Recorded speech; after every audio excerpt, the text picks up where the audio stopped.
The Adventures of Sherlock Holmes, by Sir Arthur Conan Doyle. Adventure 2. The Red-Headed League.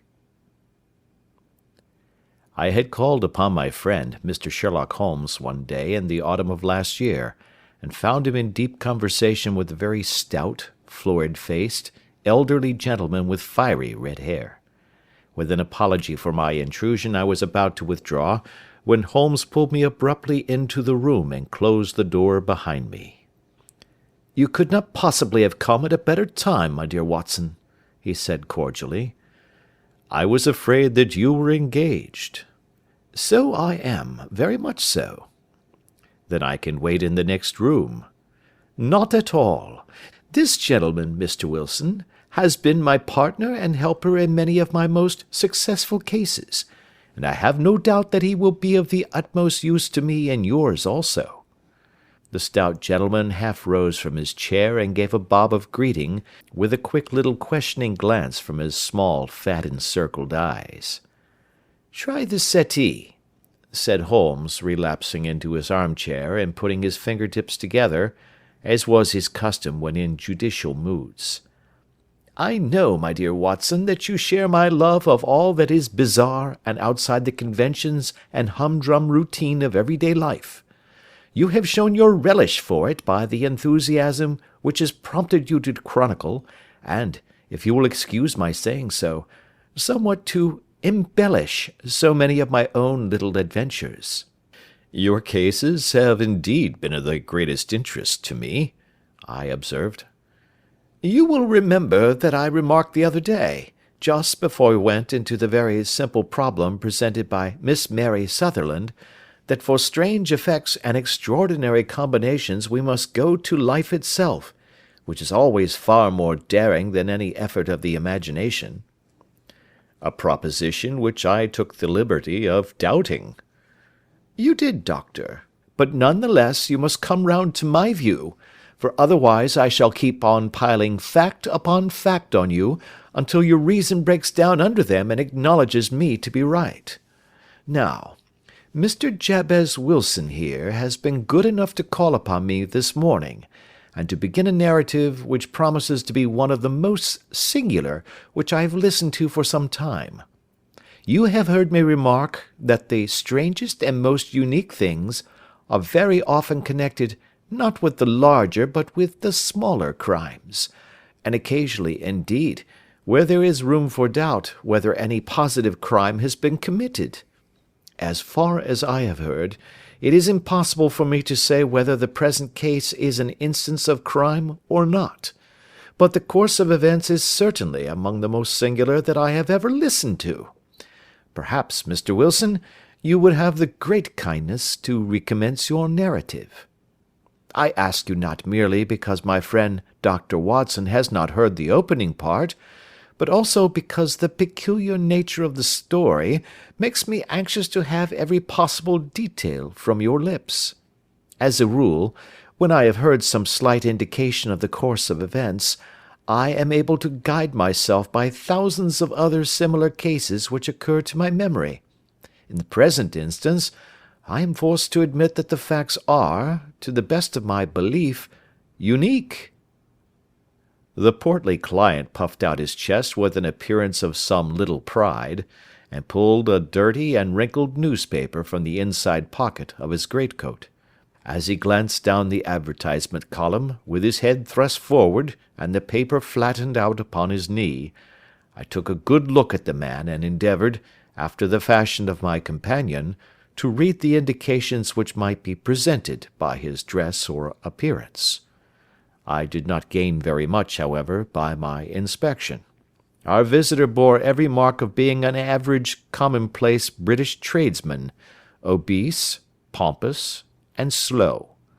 He wore rather baggy grey shepherd's check trousers, a not over-clean black frock-coat, unbuttoned in the front, and a drab waistcoat with a heavy brassy Albert chain, and a square pierced bit of metal dangling down as an ornament. A frayed top hat and a faded brown overcoat with a wrinkled velvet collar lay upon a chair beside him. Altogether, look as I would, There was nothing remarkable about the man save his blazing red head, and the expression of extreme chagrin and discontent upon his features. Sherlock Holmes's quick eye took in my occupation, and he shook his head with a smile as he noticed my questioning glances. Beyond the obvious facts that he has at some time done manual labour, that he takes snuff, that he is a Freemason, that he has been in China, and that he has done a considerable amount of writing lately, I can deduce nothing else."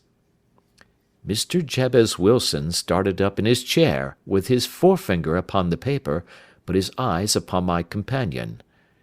"How, in the name of good fortune, did you know all that, Mr. Holmes?" he asked. "How did you know, for example, that I did manual labour? It's as true as gospel, for I began as a ship's carpenter." "Your hands, my dear sir. Your right hand is quite a size larger than your left. You have worked with it, and the muscles are more developed." "Well, the snuff, then, and the Freemasonry?" "I won't insult your intelligence by telling you how I read that, especially as, rather against the strict rules of your order, you use an arc and compass breastpin." "Ah, of course, I forgot that. But the writing?"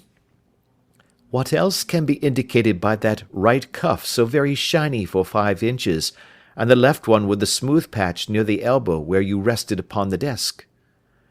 "Well, but China?" "The fish that you have tattooed immediately above your right wrist could only have been done in China. I have made a small study of tattoo marks, and have even contributed to the literature of the subject. That trick of staining the fish's scales of a delicate pink is quite peculiar to China. When, in addition, I see a Chinese coin hanging from your watch chain, the matter becomes even more simple." Mr. Jabez Wilson laughed heavily. "Well, I never," said he. "I thought at first that you had done something clever, but I see that there was nothing in it after all." "I begin to think, Watson," said Holmes, "that I make a mistake in explaining. Omne ignoratum pro magnifico, you know, and my poor little reputation, such as it is, will suffer shipwreck if I am so candid. Can you not find the advertisement, Mr. Wilson?"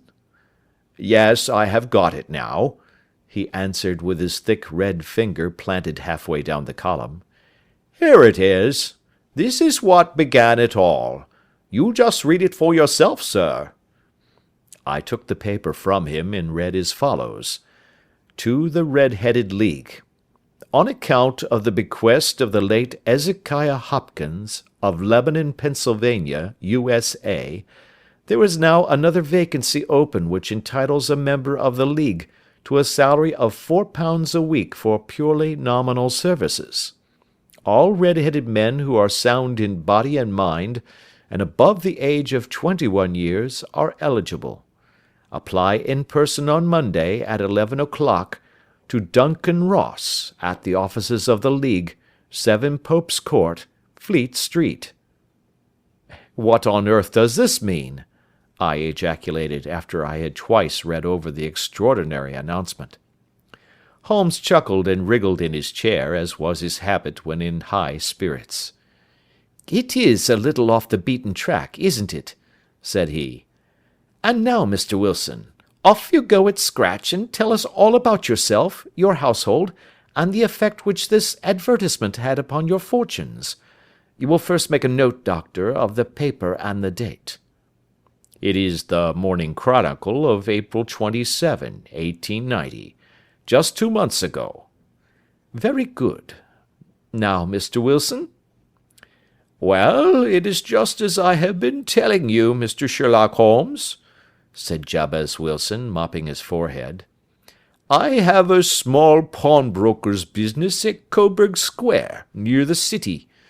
It's not a very large affair, and of late years it has not done more than just give me a living.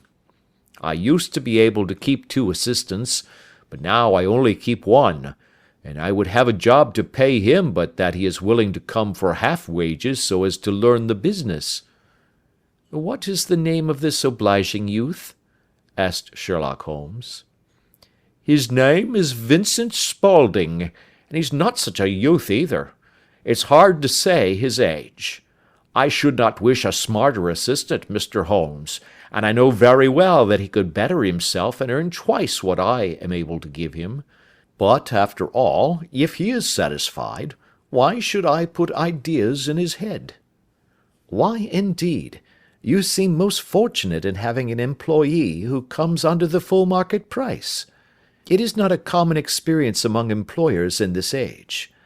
I don't know that your assistant is not as remarkable as your advertisement." "Oh, he has his faults, too," said Mr. Wilson. "Never was such a fellow for photography. Snapping away with a camera when he ought to be improving his mind, and then diving down into the cellar like a rabbit into its hole to develop his pictures. That is his main fault, but on the whole, he's a good worker. There's no vice in him." "He is still with you, I presume?" "Yes, sir. He and a girl of 14, who does a bit of simple cooking and keeps the place clean. That's all I have in the house, for I am a widower and never had any family. We live very quietly, sir, the three of us, and we keep a roof over our heads and pay our debts, if we do nothing more. The first thing that put us out was that advertisement.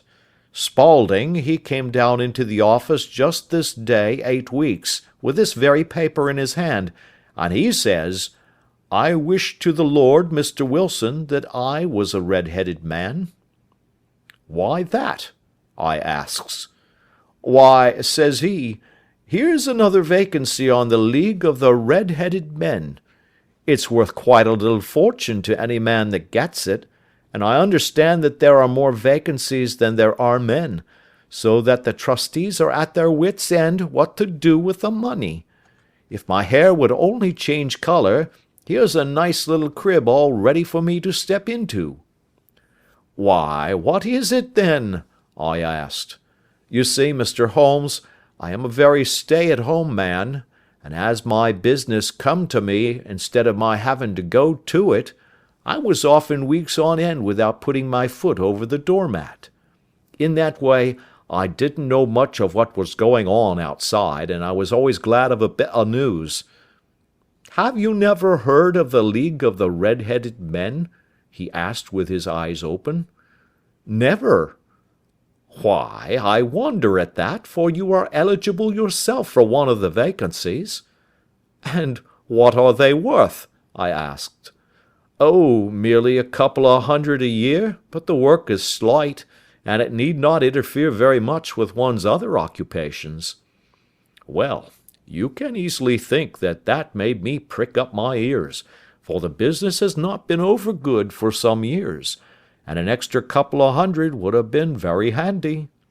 'Tell me all about it,' said I. 'Well,' said he, showing me the advertisement, 'you can see for yourself that the League has a vacancy, and there is the address where you should apply for particulars. As far as I can make out, the League was founded by an American millionaire, Ezekiah Hopkins, who was very peculiar in his ways. He was himself red-headed, and he had a great sympathy for all red-headed men. So, when he died, it was found that he had left his enormous fortune in the hands of trustees, with instructions to apply the interest to the providing of easy berths to men whose hair is of that colour. From all I hear, it is splendid pay, and very little to do.' 'But,' said I, 'there would be millions of red-headed men who would apply.' 'Not so many as you might think,' he answered. 'You see, it is really confined to Londoners, and to grown men. This American had started from London when he was young, and he wanted to do the old town a good turn. Then again, I have heard it is no use your applying if your hair is light red, or dark red, or anything but real bright, blazing, fiery red. Now, if you cared to apply, Mr. Wilson, you would just walk in, but perhaps it would hardly be worth your while to put yourself out of the way for the sake of a few £100. Now, it is a fact, gentlemen, as you may see for yourselves, that my hair is of a very full and rich tint, so that it seemed to me that if there was to be any competition in the matter, I stood as good a chance as any man that I had ever met. Vincent Spaulding seemed to know so much about it that I thought he might prove useful, so I just ordered him to put up the shutters for the day, and to come right away with me. He was very willing to have a holiday, so we shut the business up and started off for the address that was given us in the advertisement. I never hope to see such a sight as that again, Mr. Holmes. From north, south, east, and west, every man who had a shade of red in his hair had tramped into the city to answer the advertisement. Fleet Street was choked with red-headed folk, and Pope's Court looked like a coster's orange barrow. I should not have thought there were so many in the whole country as were brought together by that single advertisement. Every shade of colour they were, straw, lemon, orange, brick, Irish setter, liver, clay. But, as Spaulding said, there were not many who had the real vivid flame-coloured tint. When I saw how many were waiting, I would have given it up in despair, but Spaulding would not hear of it.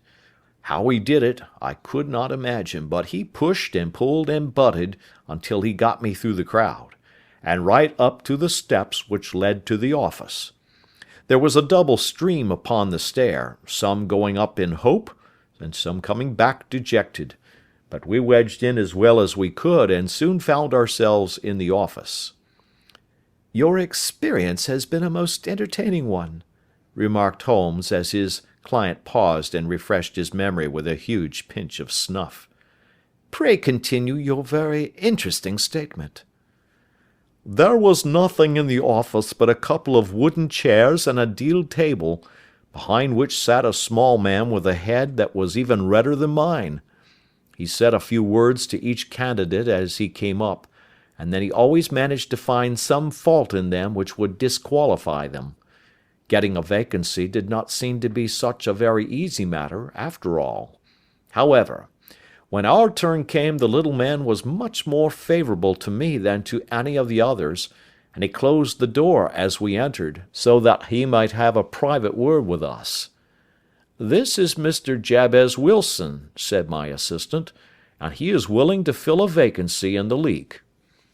"And he is admirably suited for it," the other answered. "He has every requirement. I cannot recall when I have seen anything so fine." He took a step backward, cocked his head on one side, and gazed at my hair until I felt quite bashful. Then suddenly he plunged forward, wrung my hand, and congratulated me warmly on my success. "It would be injustice to hesitate," said he. "You will, however, I am sure, excuse me for taking an obvious precaution." With that he seized my hair in both his hands and tugged until I yelled with the pain. "There is water in your eyes," said he as he released me. "I perceive that all is as it should be. But we have to be careful, for we have twice been deceived by wigs and once by paint. I could tell you tales of cobbler's wax which would disgust you with human nature." He stepped over to the window and shouted through it at the top of his voice that the vacancy was filled. A groan of disappointment came up from below, and the folk all trooped away in different directions until there was not a red head to be seen except my own and that of the manager. "My name," said he, "is Mr. Duncan Ross, and I am myself one of the pensioners upon the fund left by our noble benefactor. Are you a married man, Mr. Wilson? Have you a family?" I answered that I had not. His face fell immediately. "Dear me," he said gravely, "that is very serious indeed. I am sorry to hear you say that. The fund was, of course, for the propagation and spread of the redheads as well as for their maintenance. It is exceedingly unfortunate that you should be a bachelor." My face lengthened at this, Mr. Holmes, for I thought that I was not to have the vacancy after all, but after thinking it over for a few minutes he said that it would be all right. In the case of another, said he, the objection might be fatal, but we must stretch a point in favour of a man with such a head of hair as yours. When shall you be able to enter upon your new duties? Well, it is a little awkward, for I have a business already, said I. Oh, never mind about that, Mr. Wilson, said Vincent Spaulding. I shall be able to look after that for you. What would be the hours? I asked. 10 to 2. Now, a pawnbroker's business is mostly done of an evening, Mr. Holmes, especially Thursday and Friday evening, which is just before payday, so it would suit me very well to earn a little in the mornings. Besides, I knew that my assistant was a good man, and that he would see to anything that turned up. That would suit me very well, said I. And the pay? Is £4 a week. And the work? Is purely nominal. What do you call purely nominal? Well, you have to be in the office, or at least in the building, the whole time. If you leave, you forfeit your whole position forever. The will is very clear upon that point. You don't comply with the conditions if you budge from the office during that time. It's only 4 hours a day, and I should not think of leaving, said I. No excuse will avail, said Mr. Duncan Ross. Neither sickness, nor business, nor anything else. There you must stay, or you lose your billet. And the work? Is to copy out the Encyclopaedia Britannica. There is the first volume of it in that press. You must find your own ink, pens, and blotting paper, but we provide this table and chair. Will you be ready tomorrow? Certainly, I answered. Then good-bye, Mr. Jabez Wilson, and let me congratulate you once more on the important position which you have been fortunate enough to gain. He bowed me out of the room, and I went home with my assistant, hardly knowing what to say or do, I was so pleased at my own good fortune. Well, I thought over the matter all day, and by evening I was in low spirits again, for I had quite persuaded myself that the whole affair must be some great hoax or fraud, though what its object might be I could not imagine.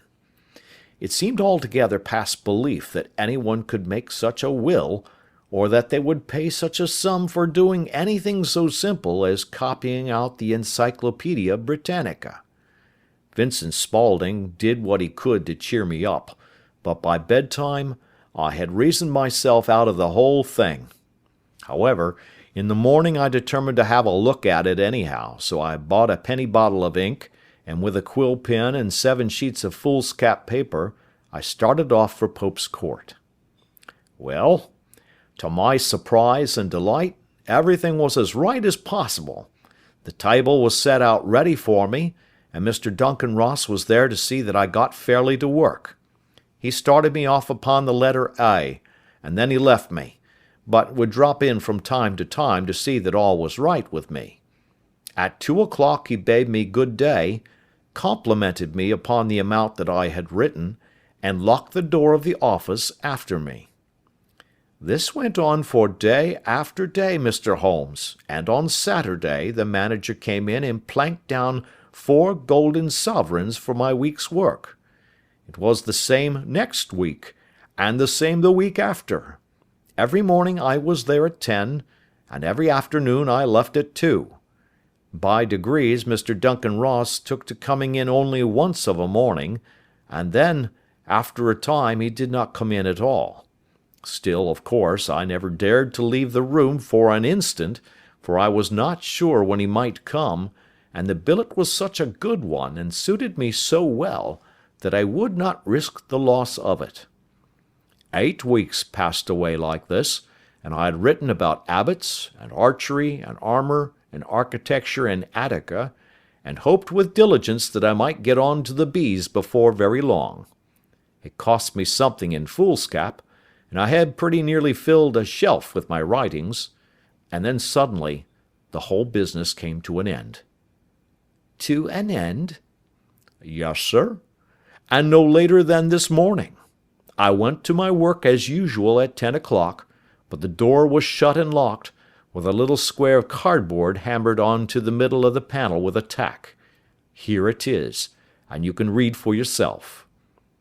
He held up a piece of white cardboard about the size of a sheet of note paper.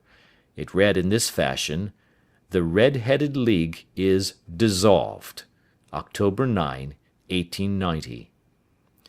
Sherlock Holmes and I surveyed this curt announcement and the rueful face behind it, until the comical side of the affair so completely overtopped every other consideration that we both burst out into a roar of laughter. "I cannot see that there is anything very funny," cried our client, flushing up to the roots of his flaming head.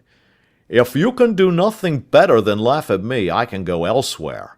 "No, no," cried Holmes, shoving him back into the chair from which he had half risen. "I really wouldn't miss your case for the world. It is most refreshingly unusual.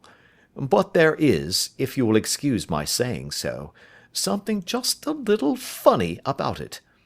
Pray, what steps did you take when you found the card upon the door?" "I was staggered, sir. I did not know what to do.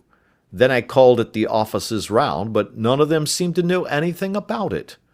Finally, I went to the landlord, who is an accountant living on the ground floor, and I asked him if he could tell me what had become of the Red-Headed League. He said that he had never heard of any such body. Then I asked him who Mr. Duncan Ross was. He answered that the name was new to him. 'Well,' said I, 'the gentleman at number 4. "'What, the red-headed man?' "'Yes.' "'Oh,' said he, 'his name was William Morris. He was a solicitor, and was using my room as a temporary convenience until his new premises were ready. He moved out yesterday.' "'Where could I find him?' "'Oh, at his new offices?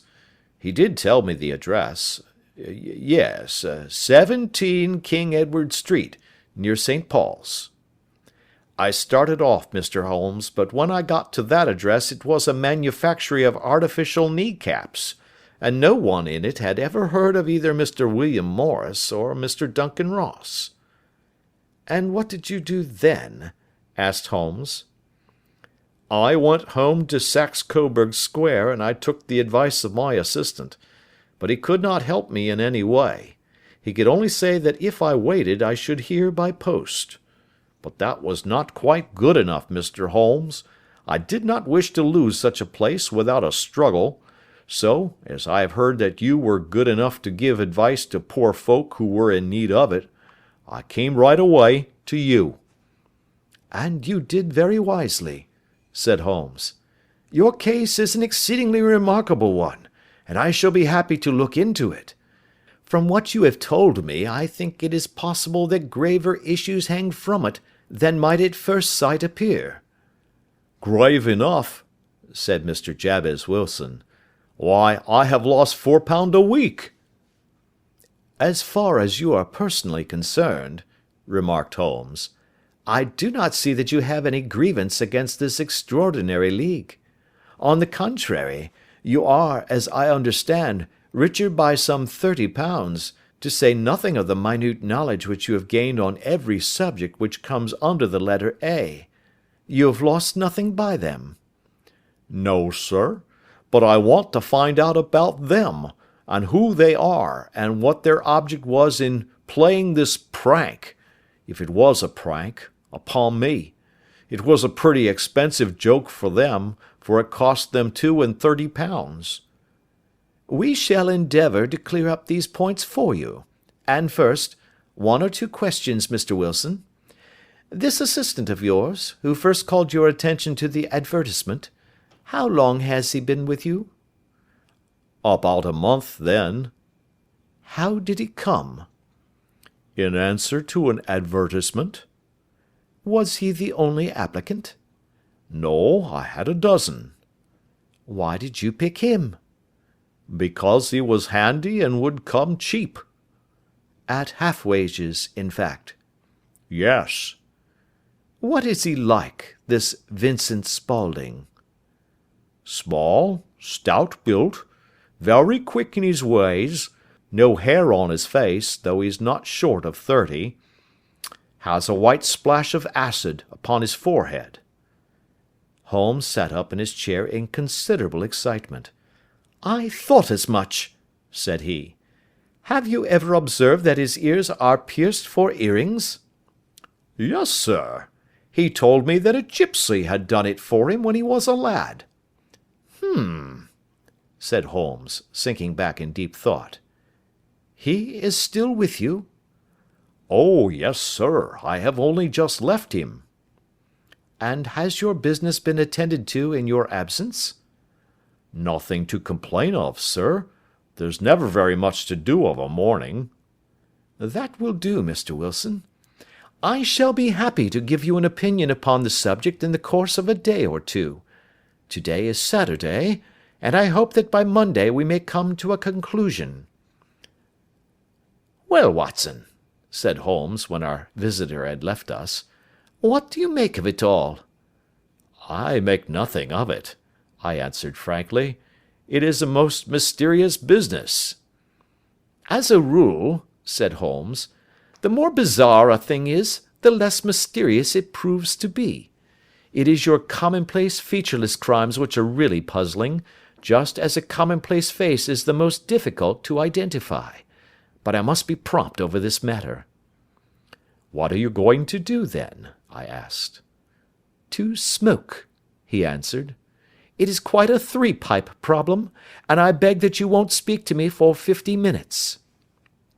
He curled himself up in his chair, with his thin knees drawn up to his hawk-like nose, and there he sat with his eyes closed and his black clay pipe thrusting out like the bill of some strange bird. I had come to the conclusion that he had dropped asleep, and indeed was nodding myself, when he suddenly sprang out of his chair with the gesture of a man who has made up his mind, and put his pipe down upon the mantelpiece. "Sarasate plays at St. James's Hall this afternoon," he remarked. "What do you think, Watson? Could your patient spare you for a few hours?" "I have nothing to do to-day. My practice is never very absorbing." "Then put on your hat and come. I am going through the city first, and we can have some lunch on the way. I observe that there is a good deal of German music on the programme, which is rather more to my taste than Italian or French. It is introspective, and I want to introspect. Come along." We travelled by the Underground as far as Aldersgate, and a short walk took us to Saxe Coburg Square, the scene of the singular story which we had listened to in the morning. It was a poky, little, shabby, genteel place, where 4 lines of dingy, 2-storied brick houses looked out into a small railed-in enclosure, where a lawn of weedy grass and a few clumps of faded laurel bushes made a hard fight against a smoke-laden and uncongenial atmosphere.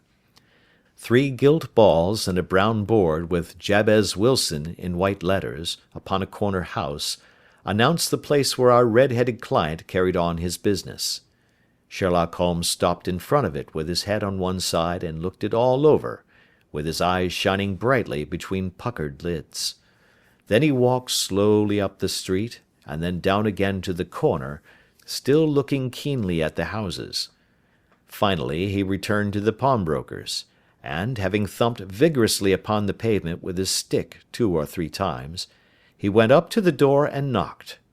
It was instantly opened by a bright-looking, clean-shaven young fellow, who asked him to step in. "Thank you," said Holmes. "I only wish to ask you how you would go from here to the Strand." "Third right, fourth left," answered the assistant promptly, closing the door. "Smart fellow, that," observed Holmes as we walked away.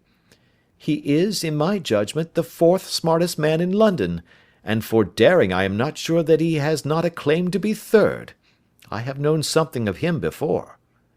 "Evidently," said I, "Mr. Wilson's assistant counts for a good deal in this mystery of the Red-Headed League. I am sure that you inquired your way merely in order that you might see him." "Not him." "What then?" "The knees of his trousers." "And what did you see?" "What I expected to see." "Why did you beat the pavement?" "My dear doctor, this is a time for observation, not for talk. We are spies in an enemy's country. We know something of Saxe Coburg Square.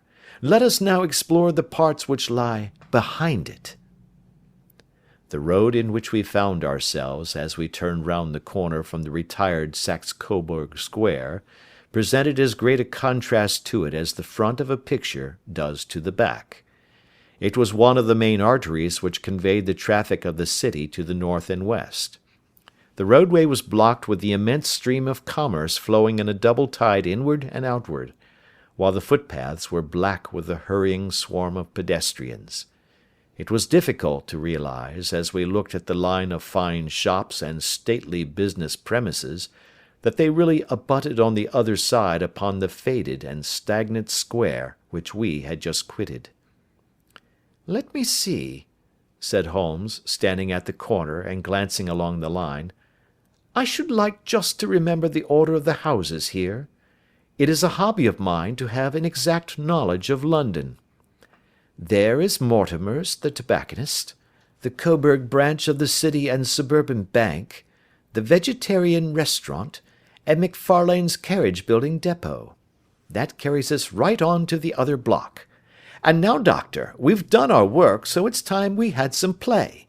A sandwich and a cup of coffee, and then off to Violin Land, where all is sweetness and delicacy and harmony, and there are no red-headed clients to vex us with their conundrums."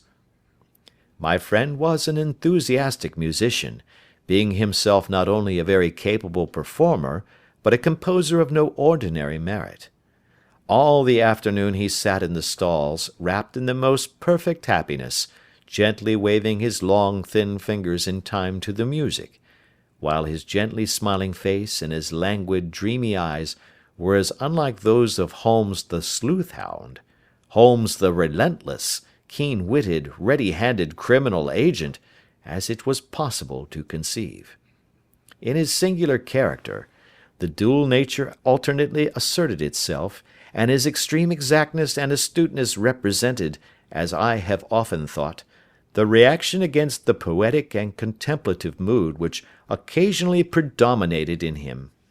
The swing of his nature took him from extreme languor to devouring energy, and as I knew well, he was never so truly formidable as when, for days on end, he had been lounging in his armchair amid his improvisations and his black-letter editions. Then it was that the lust of the chase would suddenly come upon him, and that his brilliant reasoning power would rise to the level of intuition, until those who were unacquainted with his methods would look askance at him as on a man whose knowledge was not that of other mortals. When I saw him that afternoon so enwrapped in the music at St. James's Hall, I felt that an evil time might be coming upon those whom he had set himself to hunt down. "You want to go home, no doubt, doctor?" he remarked as we emerged. "Yes, it could be as well." "And I have some business to do which will take some hours. This business at Coburg Square is serious." "Why serious?" "A considerable crime is in contemplation. I have every reason to believe that we shall be in time to stop it. But today being Saturday rather complicates matters. I shall want your help tonight." "At what time?" 10 will be early enough. I shall be at Baker Street at 10. "Very well. And, I say, doctor, there may be some little danger, so kindly put your army revolver in your pocket." He waved his hand, turned on his heel, and disappeared in an instant among the crowd. I trust that I am not more dense than my neighbours, but I was always oppressed with a sense of my own stupidity in my dealings with Sherlock Holmes. Here I had heard what he had heard, I had seen what he had seen, and yet from his words it was evident that he saw clearly not only what had happened but what was about to happen, while to me the whole business was still confused and grotesque. As I drove home to my house in Kensington, I thought over it all, with the extraordinary story of the red-headed copier of the Encyclopedia, down to the visit to Saxe Coburg Square, and the ominous words with which he had parted from me. What was this nocturnal expedition, and why should I go armed? Where were we going, and what were we to do? I had the hint from Holmes that this smooth-faced pawnbroker's assistant was a formidable man, a man who might play a deep game. I tried to puzzle it out, but only gave it up in despair and set the matter aside until night should bring an explanation. It was 9:15 when I started from home and made my way across the park, and so through Oxford Street to Baker Street. 2 hansoms were standing at the door, and as I entered the passage I heard the sound of voices from above. On entering his room, I found Holmes in animated conversation with 2 men, one of whom I recognized as Peter Jones, the official police agent, while the other was a long, thin, sad-faced man, with a very shiny hat and oppressively respectable frock coat. "Ha! Our party is complete," said Holmes, buttoning up his pea-jacket, and taking his heavy hunting crop from the rack. "Watson, I think you know Mr. Jones of Scotland Yard? Let me introduce you to Mr. Merryweather, who is to be our companion in tonight's adventure." "We're hunting in couples again, Doctor, you see," said Jones in his consequential way. "Our friend here is a wonderful man for starting a chase. All he wants is an old dog to help him do the running down." "I hope a wild goose may not prove to be the end of our chase," observed Mr. Merryweather gloomily. "You may place considerable confidence in Mr. Holmes, sir," said the police agent loftily.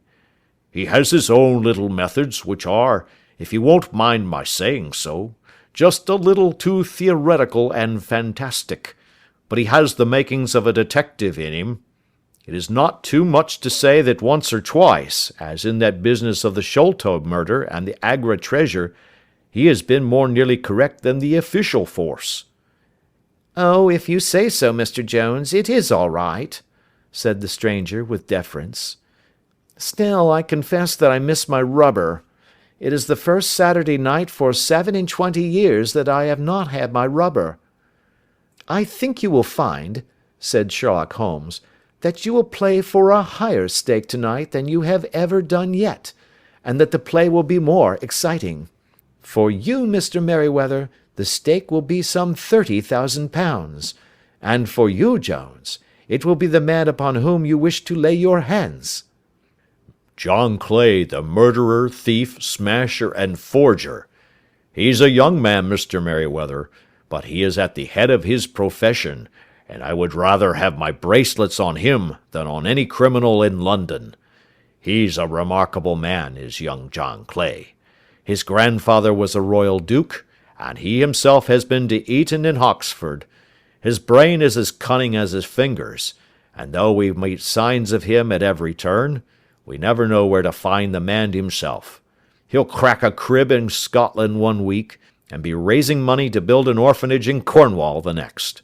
I've been on his track for years and have never set eyes on him yet." "I hope that I may have the pleasure of introducing you tonight.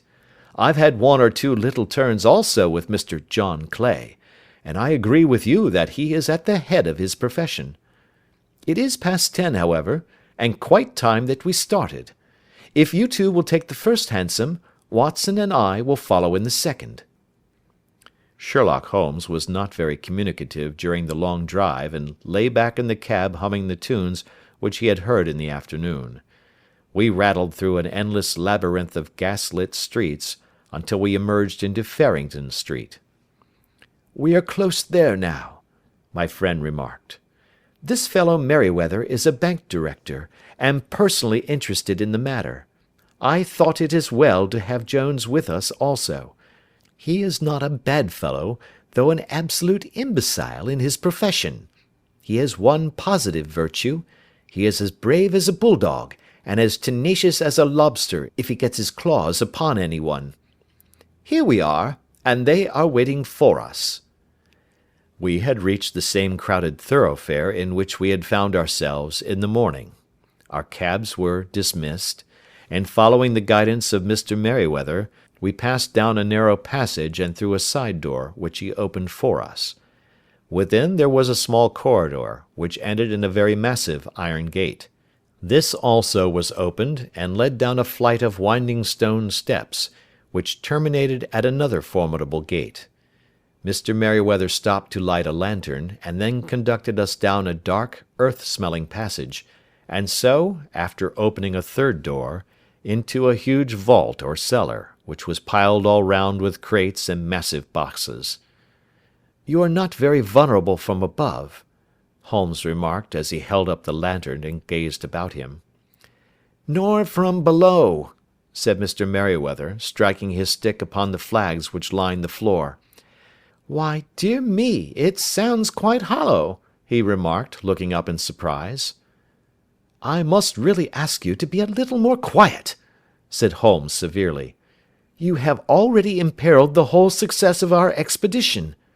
Might I beg that you would have the goodness to sit down upon one of these boxes, and not to interfere?" The solemn Mr. Merryweather perched himself upon a crate, with a very injured expression upon his face, while Holmes fell upon his knees upon the floor, and, with the lantern and a magnifying lens, began to examine minutely the cracks between the stones. A few seconds sufficed to satisfy him, for he sprang to his feet again, and put his glass in his pocket. "We have at least an hour before us," he remarked, "for they can hardly take any steps until the good pawnbroker is safely in bed. Then they will not lose a minute, for the sooner they do their work, the longer time they will have for their escape.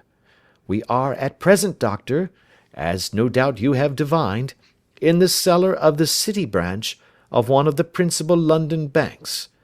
Mr. Merryweather is the chairman of directors, and he will explain to you that there are reasons why the more daring criminals of London should take a considerable interest in this cellar at present." "It is our French gold," whispered the director. "We have had several warnings that an attempt might be made upon it." "Your French gold?" "Yes. We had occasion some months ago to strengthen our resources, and borrowed for that purpose 30,000 napoleons from the Bank of France. It has become known that we have never had occasion to unpack the money, and that it is still lying in our cellar. The crate upon which I sit contains 2,000 napoleons packed between layers of lead foil. Our reserve of bullion is much larger at present than is usually kept in a single branch office, and the directors have had misgivings upon the subject." "Which were very well justified," observed Holmes. "And now it is time that we arranged our little plans. I expect that within an hour matters will come to a head. In the meantime, Mr. Merryweather, we must put the screen over that dark lantern." "And sit in the dark?" "I am afraid so. I had brought a pack of cards in my pocket, and I thought that, as we were a partie carrée, you might have your rubber after all. But I see that the enemy's preparations have gone so far that we cannot risk the presence of a light. And, first of all, we must choose our positions. These are daring men, and though we shall take them at a disadvantage, they may do us some harm unless we are careful. I shall stand behind this crate, and do you conceal yourselves behind those. Then, when I flash a light upon them, close in swiftly. If they fire, Watson, have no compunction about shooting them down." I placed my revolver, cocked, upon the top of the wooden case behind which I crouched. Holmes shot the slide across the front of his lantern and left us in pitch darkness, such an absolute darkness as I have never before experienced. The smell of hot metal remained to assure us that the light was still there, ready to flash out at a moment's notice. To me, with my nerves worked up to a pitch of expectancy, there was something depressing and subduing in the sudden gloom, and in the cold, dank air of the vault. "They have but one retreat," whispered Holmes. "That is back through the house into Saxe Coburg Square. I hope that you have done what I asked you, Jones." "I have an inspector and 2 officers waiting at the front door." "Then we have stopped all the holes, and now we must be silent and wait." What a time it seemed! From comparing notes afterwards it was but an hour and a quarter, yet it appeared to me that the night must have almost gone, and the dawn be breaking above us. My limbs were weary and stiff, for I feared to change my position, yet my nerves were worked up to the highest pitch of tension, and my hearing was so acute that I could not only hear the gentle breathing of my companions, but I could distinguish the deeper, heavier in-breath of the bulky Jones from the thin, sighing note of the bank director. From my position I could look over the case in the direction of the floor. Suddenly, my eyes caught the glint of a light. At first it was but a lurid spark upon the stone pavement. Then it lengthened out until it became a yellow line, and then, without any warning or sound, a gash seemed to open, and a hand appeared, a white, almost womanly hand, which felt about in the centre of the little area of light. For a minute or more the hand, with its writhing fingers, protruded out of the floor. Then it was withdrawn as suddenly as it appeared, and all was dark again save the single lurid spark which marked a chink between the stones. Its disappearance, however, was but momentary. With a rending, tearing sound, one of the broad white stones turned over upon its side and left a square, gaping hole, through which streamed the light of a lantern. Over the edge there peeped a clean-cut, boyish face, which looked keenly about it, and then, with a hand on either side of the aperture, drew itself shoulder-high and waist-high, until one knee rested upon the edge. In another instant he stood at the side of the hole and was hauling after him a companion, lithe and small like himself, with a pale face, and a shock of very red hair. "It's all clear," he whispered. "Have you the chisel and the bags? Great Scott! Jump, Archie, jump, and I'll swing for it." Sherlock Holmes had sprung out and seized the intruder by the collar. The other dived down the hole, and I heard the sound of rending cloth as Jones clutched at his skirts. The light flashed upon the barrel of a revolver, but Holmes's hunting crop came down on the man's wrist, and the pistol clinked upon the stone floor. "It's no use, John Clay," said Holmes blandly. "You have no chance at all." "So I see," the other answered with the utmost coolness. "I fancy that my pal is all right, though I see you have got his coat-tails." "There are 3 men waiting for him at the door," said Holmes. "Oh, indeed. You seem to have done the thing very completely. I must compliment you." "And I you," Holmes answered. "Your red-headed idea was very new and effective." "You'll see your pal again presently," said Jones. "He's quicker at climbing down holes than I am. Just hold out while I fix the derbies." "I beg that you will not touch me with your filthy hands," remarked our prisoner as the handcuffs clattered upon his wrist. "You may not be aware that I have royal blood in my veins. Have the goodness also, when you address me, always to say sir and please." "All right," said Jones with a stare and a snigger. "Well, would you please, sir, march upstairs where we can get a cab to carry your highness to the police station?" "That is better," said John Clay serenely. He made a sweeping bow to the 3 of us, and walked quietly off in the custody of the detective. "Really, Mr. Holmes," said Mr. Merryweather, as we followed them from the cellar, "I do not know how the bank can thank you or repay you. There is no doubt that you have detected and defeated in the most complete manner one of the most determined attempts at bank robbery that have ever come within my experience." "I have had 1 or 2 little scores of my own to settle with Mr. John Clay," said Holmes. "I have been at some small expense over this matter, which I shall expect the bank to refund, but beyond that I am amply repaid by having had an experience which is in many ways unique, and by hearing the very remarkable narrative of the Red-Headed League. "You see, Watson," he explained in the early hours of the morning, as we sat over a glass of whiskey and soda in Baker Street, "it was perfectly obvious from the first that the only possible object of this rather fantastic business of the advertisement of the League, and the copying of the Encyclopaedia, must be to get this not over-bright pawnbroker out of the way for a number of hours every day. It was a curious way of managing it, but really it would be difficult to suggest a better. The method was no doubt suggested to Clay's ingenious mind by the colour of his accomplice's hair. The £4 a week was a lure which must draw him, and what was it to them, who were playing for thousands? They put in the advertisement, one rogue has the temporary office, the other rogue incites the man to apply for it, and together they managed to secure his absence every morning in the week. From the time that I heard of the assistant having come for half wages, it was obvious to me that he had some strong motive for securing the situation." "But how could you guess what the motive was?" "Had there been women in the house, I should have suspected a mere vulgar intrigue. That, however, was out of the question. The man's business was a small one, and there was nothing in his house which could account for such elaborate preparations, and such an expenditure as they were at. It must, then, be something out of the house. What could it be? I thought of the assistant's fondness for photography, and his trick of vanishing into the cellar. The cellar! There was the end of this tangled clue. Then I made inquiries as to this mysterious assistant, and found that I had to deal with one of the coolest and most daring criminals in London.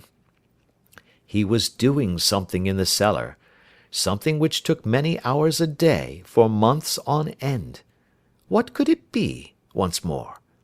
I could think of nothing save that he was running a tunnel to some other building. So far I had got when we went to visit the scene of action. I surprised you by beating upon the pavement with my stick. I was ascertaining whether the cellar stretched out in front or behind.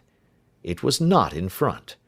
Then I rang the bell, and as I hoped, the assistant answered it. We have had some skirmishes, but we had never set eyes upon each other before. I hardly looked at his face. His knees were what I wished to see. You must yourself have remarked how worn, wrinkled, and stained they were. They spoke of those hours of burrowing. The only remaining point was what they were burrowing for. I walked round the corner, saw the City and Suburban Bank abutted on our friend's premises, and felt that I had solved my problem. When you drove home after the concert, I called upon Scotland Yard and upon the chairman of the bank directors, with the result that you have seen." "And how could you tell that they would make their attempt to-night?" I asked. "Well, when they closed their League offices, that was a sign that they cared no longer about Mr. Jabez Wilson's presence. In other words, that they had completed their tunnel. But it was essential that they should use it soon, as it might be discovered, or the bullion might be removed. Saturday would suit them better than any other day, as it would give them 2 days for their escape. For all these reasons, I expected them to come to-night." "You reasoned it out beautifully," I exclaimed in unfeigned admiration. "It is so long a chain, and yet every link rings true." "It saved me from ennui," he answered, yawning. "Alas! I already feel it closing in upon me. My life is spent in one long effort to escape from the commonplaces of existence. These little problems help me to do so." "And you are a benefactor of the race," said I. He shrugged his shoulders. "Well, perhaps, after all, it is of some little use," he remarked. "L'homme c'est rien, l'œuvre c'est tout," as Gustave Flaubert wrote to George Sand. End of Adventure 2.